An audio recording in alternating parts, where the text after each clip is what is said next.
You think living off-grid means peace? Out here, the silence is heavy. You hear every step, every knock, every sound that doesn't belong. And when help is miles away, the wrong kind of neighbor can be worse than the wilderness itself. These are 4 true off-grid horror stories you won't forget. Listen closely, because in a place this isolated, you don't get second chances. The chainsaw at dawn. At first, I thought it was part of a dream. That grinding metallic roar felt like something my mind had conjured out of the fog of sleep. I remember lying there, my eyes still shut, trying to figure out if it was even real. It had the muffled, distant quality of a dream, but then I felt it in my chest. The vibration, the way the sound seemed to press against my ribs. I opened my eyes, and the pale blue of pre-dawn light was leaking through the curtains. No alarm clock yet. Too early. The sound kept going, steady, angry. A chainsaw. I sat up in bed, my body stiff from the cold. I listened. No birds, no wind, just that engine, grinding and revving like someone was tearing at the earth. I moved to the window and parted the curtain just an inch. That's when my stomach dropped. He was stand 15, maybe 20 feet from my bedroom window. My neighbor. His name's Earl. We'd only spoken twice in the 6 months I'd been here. He was wearing the same dark jacket I'd seen him in before, the one with the oil stains up the sleeves. Both of his hands gripped the chainsaw. It wasn't cutting anything. The chain wasn't chewing into wood or brush. It was just running, screaming in the still air. And he was looking at me. I froze, my fingers still hooked on the edge of the curtain. He didn't wave. He didn't shout.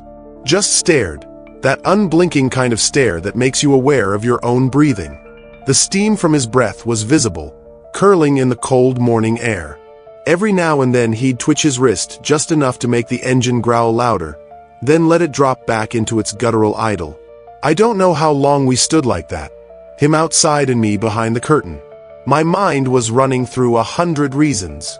Maybe he was about to cut down a tree and wanted to check the chain tension. Maybe he'd spotted a downed branch. But why here? Why so close to my bedroom window? And why watching me? The noise felt like it was burrowing into my skull. I could feel my pulse matching the engine's rhythm. I thought about stepping away from the window. I thought about turning off the light, hiding deeper inside the house. But some part of me didn't want to move, like if I did, I'd be giving him permission to do the next thing. Finally, without a word, he turned away. No hurry, just a slow pivot, boots crunching in the frost. He walked toward the tree line, the chainsaw still rumbling in his grip. I watched until the sound faded into the distance. I didn't go back to sleep. Later that morning, when the sun was fully up, I stepped outside. The frost was melting off the grass, leaving patches of wet earth. I followed the faint marks his boots had left, stopping right where he'd stood. From here, my house felt too close. I could see straight into my bedroom. If I'd been sleeping with the curtains open, he would have had a perfect view of me in bed. There were no cut branches, no logs, no fallen trees. Nothing that would explain why he'd been here. The rest of the day was quiet. No chainsaw, no footsteps in the yard. I caught myself glancing out the windows more than usual, listening for that sound. That night, I double-locked the doors. A few days later, I saw him again. I was driving down the single-lane dirt road toward town, and he was standing at the edge of his property. The chainsaw was on the ground beside him, but this time he was holding an axe. As I passed, he didn't wave. He didn't nod. His eyes just followed my truck until I disappeared around the bend. The strange thing was, in a place this remote, you learn to greet everyone. Even strangers passing through will raise a hand. It's a survival thing. You never know when you might need each other. But Earl seemed to enjoy not acknowledging me. I didn't tell anyone. Not then. Felt stupid to explain. My neighbor stood outside my window with a chainsaw. Sounds like the start of a bad joke, not something you take to the sheriff. And besides, what would they do? Out here, there's no law unless someone bleeds. About a week later, I was woken again, not by a chainsaw, but by silence. It's hard to explain, but you get used to the night sounds here. The wind in the trees, the creak of the cabin walls as they cool, the distant cry of an animal. That night, all of it had stopped. I lay there, staring at the ceiling, and then I heard it. Boots. Slow, deliberate steps on frozen ground. Coming from the side yard. I didn't move to the window this time. I stayed still, counting the steps. They stopped directly outside the bedroom. I waited for a knock, a voice, something. But there was nothing. Just the faint hiss of my own breath. When the steps finally moved away, I lay awake until dawn. I haven't heard the chainsaw since that morning. But every so often, in the thin light before sunrise, I find myself at the window, peering out into the frost-covered grass. And sometimes, I see boot prints. The missing generator. The night was black. Not the kind of darkness you get in the suburbs, where street lamps and passing cars give the air a dull orange glow. This was the kind of darkness that swallows everything, where the horizon disappears and you're not even sure the ground exists beyond the light from your own hands. There was no moon, no stars, just a heavy, still air pressing down on the cabin. I had been sitting at the kitchen table, drinking what was left of my coffee, when the power went out. At first, I thought it was the usual breaker issue, something that happens once every couple of months. But when I looked out the front window, I couldn't see the glow of the porch light, or any light at all. The generator. I grabbed my coat and stepped outside. The cold hit instantly, and so did the silence. Not a single sound. No wind through the trees, no rustle of animals in the brush. Just the crunch of frost under my boots as I made my way to the small shed where I kept the generator. The shed door was open. I remember standing there for a few seconds, staring at the empty space where the generator should have been. I'd bolted it to the floor months ago, after a storm had knocked it over. Now the bolts were gone. No tools scattered around, no signs of damage. Just gone. A faint light caught my eye. It was coming from far off, deep in the trees. A warm, yellow glow. Someone's cabin. And underneath that light, faint but steady, I heard it, the low, constant hum of an engine. My generator. I knew the sound. I'd heard it almost every day since I'd moved here. I should have gone back inside, locked the door, waited until morning. That would have been the smart thing to do. Instead, I started walking. The path wasn't a real trail, just gaps between the trees where the ground dipped and the frost crunched softer. My breath was loud in my ears, almost covering the hum ahead of me. I could feel the cold working its way into my fingers even through the gloves. The light grew brighter as I approached. The cabin was small, one of those old hunting shacks people sometimes used for storage. I didn't know anyone lived there. I stopped just outside the clearing and listened. The generator was running inside. Not beside the cabin, inside.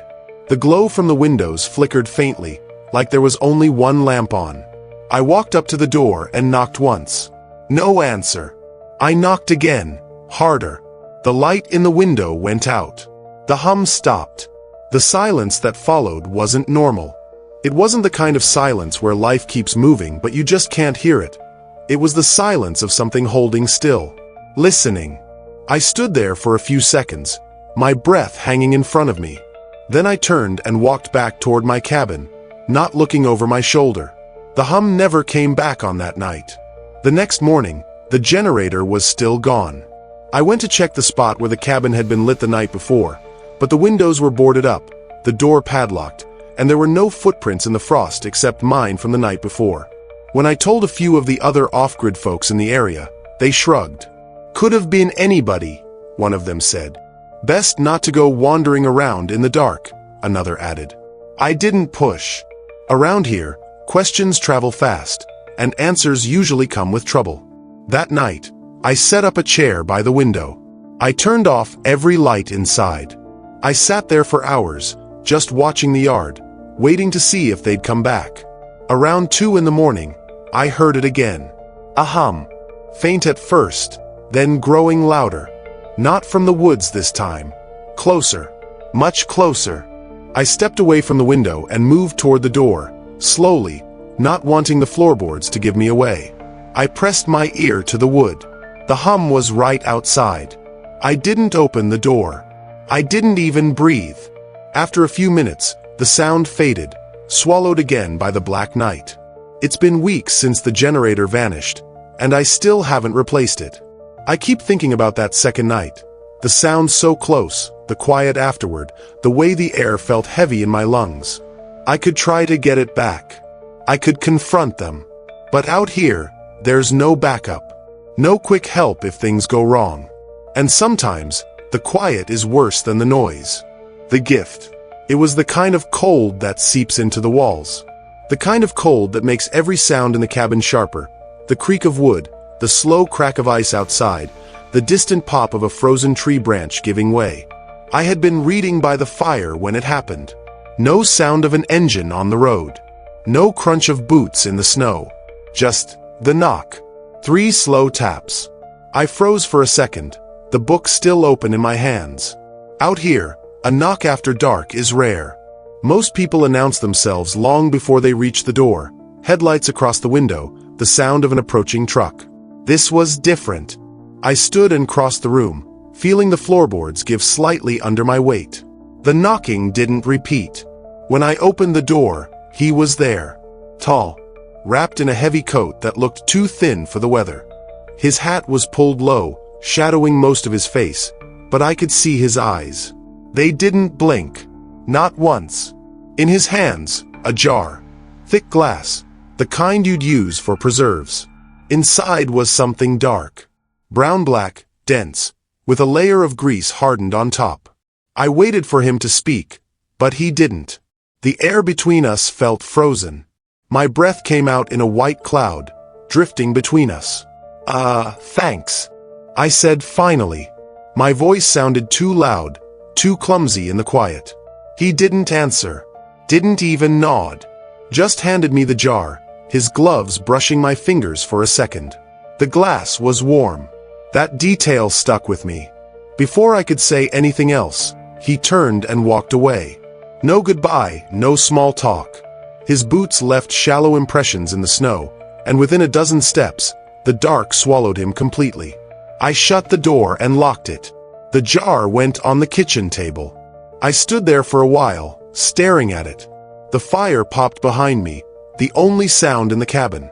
It was food, or it looked like food. Something thick, with uneven chunks suspended in the dark broth. Stew, maybe. I thought about lifting the lid, but the greasy film on top made my stomach twist. I told myself I'd deal with it in the morning. That night, the wind picked up. The cabin moaned under the pressure of it, and I lay in bed listening to the howl outside. Sleep came in short, shallow stretches. Sometime in the early hours, I woke up. Not from a noise, at least, not one I remembered, but from a feeling. The air in the room felt different, like the warmth had shifted, like someone had opened a door and let in a thread of cold. I listened. Nothing. No footsteps. No creak of the floorboards. After a while, I drifted back to sleep. When morning came, the light was thin and gray. I walked into the kitchen, rubbing the stiffness from my shoulders. My eyes went to the table immediately. The jar was gone. At first, I thought maybe I'd moved it without thinking. I checked the counter, the sink, the shelves. Nothing. The back door was still locked. The front too. There were no wet footprints on the floor, no disturbed snow outside. Just emptiness where the jar had been. I stood there, feeling a strange mix of relief and unease. Relief because I didn't have to figure out what to do with it. Unease because I couldn't explain how it had vanished. Later that day, I saw him again.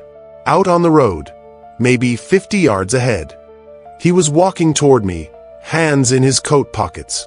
I slowed, debating whether to stop, but before I could decide, he stepped off the road and disappeared into the trees. No wave, no glance in my direction. Over the next week, I kept catching glimpses. Once, in the distance, standing at the edge of my property, watching. Another time, across the frozen creek, still as a post. Always far enough away that I couldn't make out much detail. No more knocks. No more gifts. But sometimes at night, I'd wake up with the same feeling, that thin, altered air, like something in the room had just shifted. I'd get up, check the locks, walk through the cabin. Nothing out of place. One evening, I finally told someone. My nearest neighbor, Tom, lives about 2 miles away. I mentioned the jar, the man, the way he kept showing up.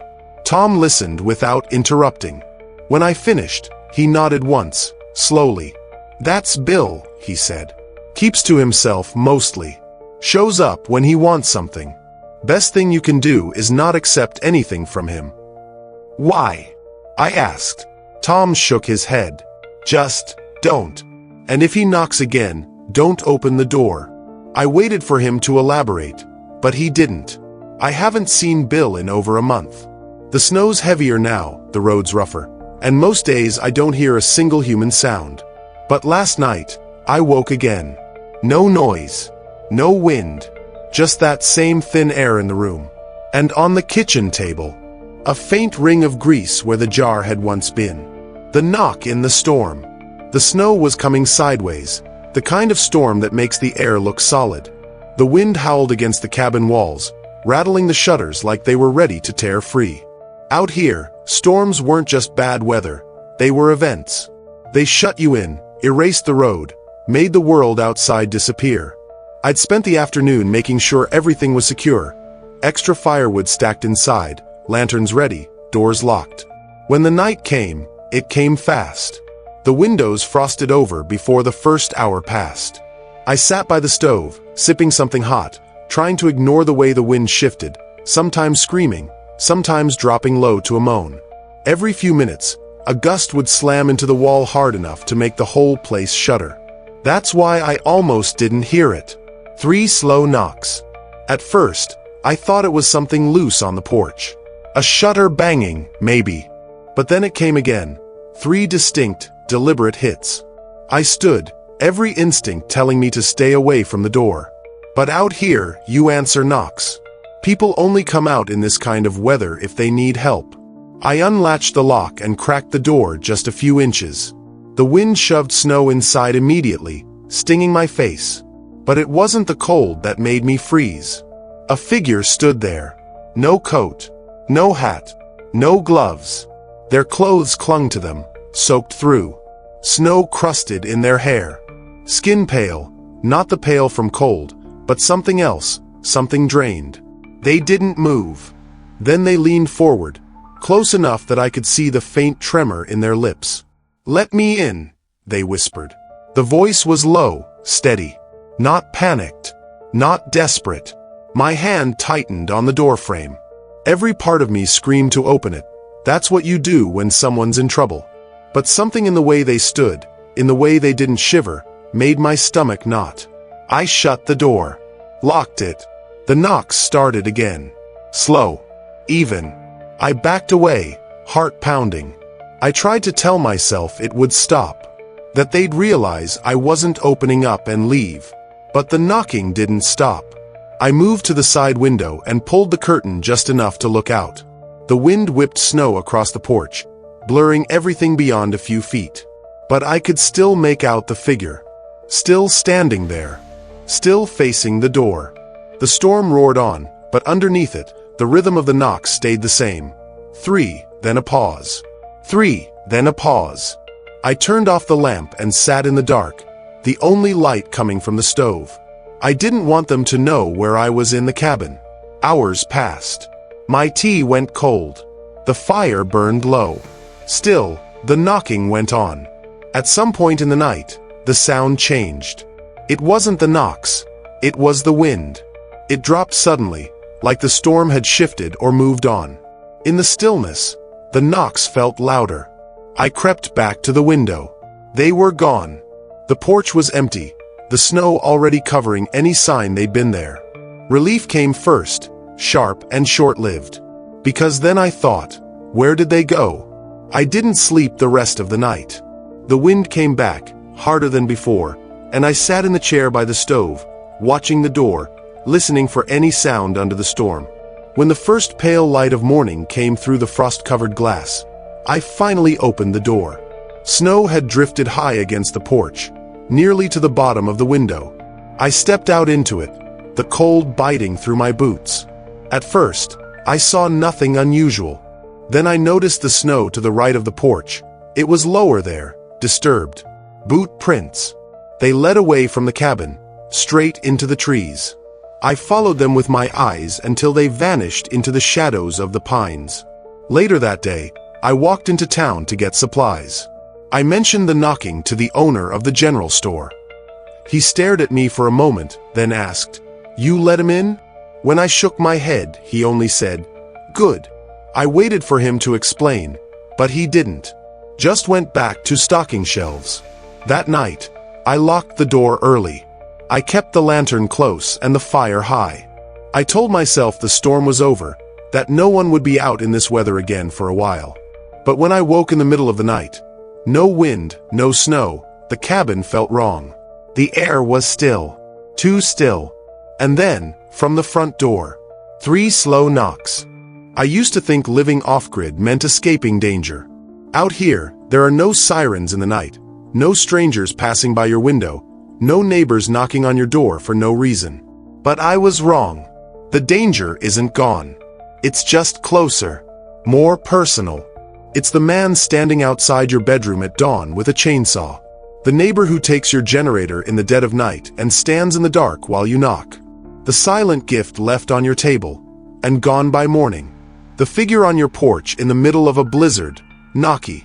People talk about the wilderness like it's the thing you should fear. The storms, the cold. But the truth is, you can prepare for those. You can stack firewood stock. What you can't prepare for is the knock-on. Because out here, when someone decides to come close, there's no one else to hear it. And no one coming to help.